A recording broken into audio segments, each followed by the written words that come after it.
ҳамасола ҳукумати мамлакат баҳри рушди соҳаи маориф бо истифода аз тамоми сарчашмаву имкониятҳо тадбирандешӣ намуда то шароити мусоиду созгорро барои насли наврасу ҷавони кишвар муҳайё намояд. маъз ҳамин аст ки ҳамасола даҳҳо иншооти замонавии соҳа дар шаҳру ноҳияҳои мамлакат алалхусус вилояти хатлон сохта мавриди баҳрабардории умум қарор мегиранд. ба таҳсилоти томактабӣ фаро гирифтани кӯдакон низ зери таваҷҷӯҳи давлат алалхусус пешвои муаззами миллат муҳтарам Эмомалӣ Раҳмон қарор дорад.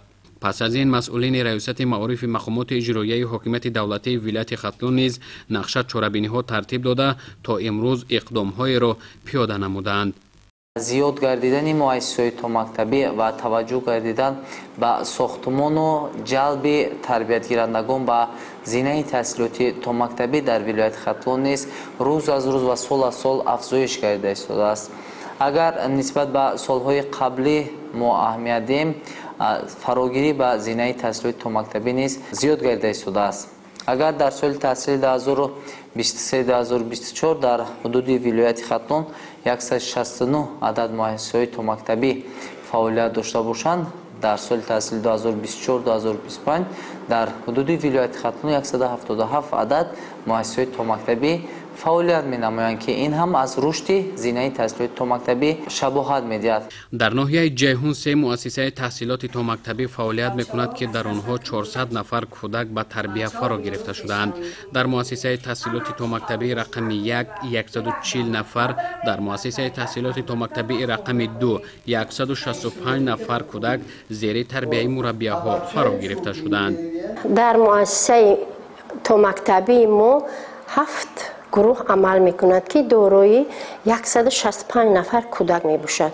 мо мураббияҳои ҳамин муассиса кӯшиш мекунем ки ҳамаи ҳамин кӯдакҳоро дар рӯҳияи ватандӯстӣ, дар рӯҳияи хештаншиносӣ омода созем ва ояндаи миллати мо, ояндаи давлати мо инҳо ҳамин кӯдакони моанд. агарчи имрӯз дар маркази ноҳия кӯдакон дар муассисаҳои томактабӣ аз шароити созгори соҳа баҳраваранд, вале дар марказҳои инкишофи кӯдаки назди муассисаҳо шароит дигар аст. мақомоти иҷроияи маҳаллии ҳукумати давлатии ноҳияи ҷайҳун тасмим гирифтанд ки то анҷоми соли 2025 дар ҳудуди ноҳияи ҷайҳун бунёди 6 муассисаи томактабиро сохта ба истифода диҳанд. инчунин дар ҳамкорӣ бо шарикони рушд дар назди муассисаҳои таълимии ноҳияи ҷайҳун бунёди дутаи синфхонаи марказҳои инкишофи кӯдак сохтмонашон оғоз гардидааст ки то анҷоми соли 2025 сохта ба истифода дода мешаванд. айни замон дар ноҳияи ҷайҳун фоизи фарогирии кӯдакон ба муассисаҳои томактабӣ 28%-ро дар бар мегирад. бале ки кам аст ва мо масъулини соҳаи маориф, мақомоти иҷроияи ҳукумати давлатии ноҳияи ҷайҳун, вазорати маориф ва илми ҷумҳурии Тоҷикистон дар якҷоягӣ мо тасмим гирифтаем ки дар соли 2025 фоизи фарогирии кӯдаконро ба муассисаҳои томактабӣ то 35% ҷалб намоем. дар ҳудуди ноҳияи ҷайҳун 52 муассисаи таълимӣ буда ки дар аксари он марказҳои инкишофи кӯдак фаъолият доранд. фаъолияти марказҳои инкишофи кӯдаки муассисаҳои дурдасти ноҳия аз ҷумла муассисаҳои таҳсилоти миёнаи умумии рақами 4 ва 41 ноҳия ҳанӯз ҳам аз шароити созгор бархурдор нестанд. халкро чӣ кам ки масъалаи оён шароитам ҳаё мене. то соли 2024 марказҳои инкишофи кӯдак нав қадар фаъолияти хуб доштанд ва баъзеи модди техникӣ онҳо ҳам ба талабот ҷавобгӯ набуд ва шурӯъ аз соли 2025 мо дар якҷоягӣ бо мақомоти иҷроияи маҳаллии ҳукумати давлатии ноҳияи ҷайҳун шароити марказҳои инкишофи кӯдаки назди муассисаҳои таълимиро фаъолияташон хубтару беҳтар ба роҳ монда ба онҳо мизи курсии замонавӣ, қолинҳои замонавӣ харидорӣ намудем. агарчи дар ноҳияи ҷайҳун фарогирии кӯдакон ба муассисаҳои томактабӣ ва марказҳои инкишофи кӯдак 28% бошад, ин омор дар ноҳияи Абдураҳмони Ҷомӣ 19% аст ки поинтар аз нишондоди умумии вилоят мебошад. албатта ин камтар аст, не ки мо ҳаракат карда истодем ки байни падару модар вохӯрӣ гузаронем, бо анам хел кӯдакҳоро аз хонаҳо, аз оилаҳо ҷалб зиёдтар кунем. мо иқдом гирифтагӣ ҳастем ва амина дар оянда боз зиёдтар мегардонем. имрӯз дар ноҳия 7 муассисаи таҳсилоти томактабӣ фаъолият мекунанд. дар умум дар муассисаҳои томактабӣ ва марказҳои инкишофи кӯдаки ҳудуди ноҳия 3219 нафар кӯдак ба тарбия фаро гирифта шудаанд. در عموم در سال تحصیل 2023-2024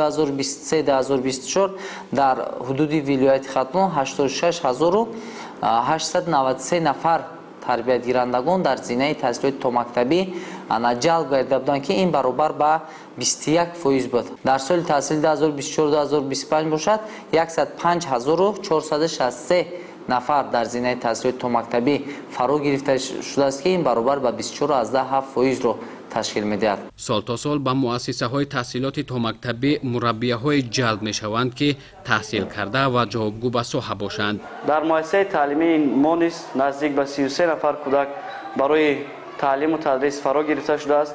ما امید می‌بندیم که در آینده آنها همچون نسلی با فرهنگ، همچون نسلی وطن دوست به کمال می‌رسند.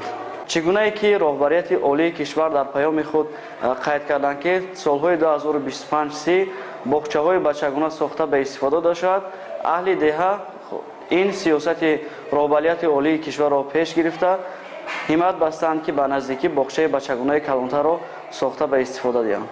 از دیدگاه متخصصان ساحه اگر توجه به مرکزهای انکشاف کودک مثل مؤسسه های تحصیلات تا مکتبی بیشتر می‌گردید تا کودکان در دهات هم از مشغولیت های مربیه ها با احساس گرم وطن دوستی و خویشتن شناسی و احترام به مقدسات ملی و محیطی که انسانیت را احاطه کرده است بهره خوب می‌برداشتن موافق به مقصد میشد، زیرا این تاثیر مثبت در بلند برداشتن سویه دانش و حس ملی این نسل نورس خواهد گذاشت.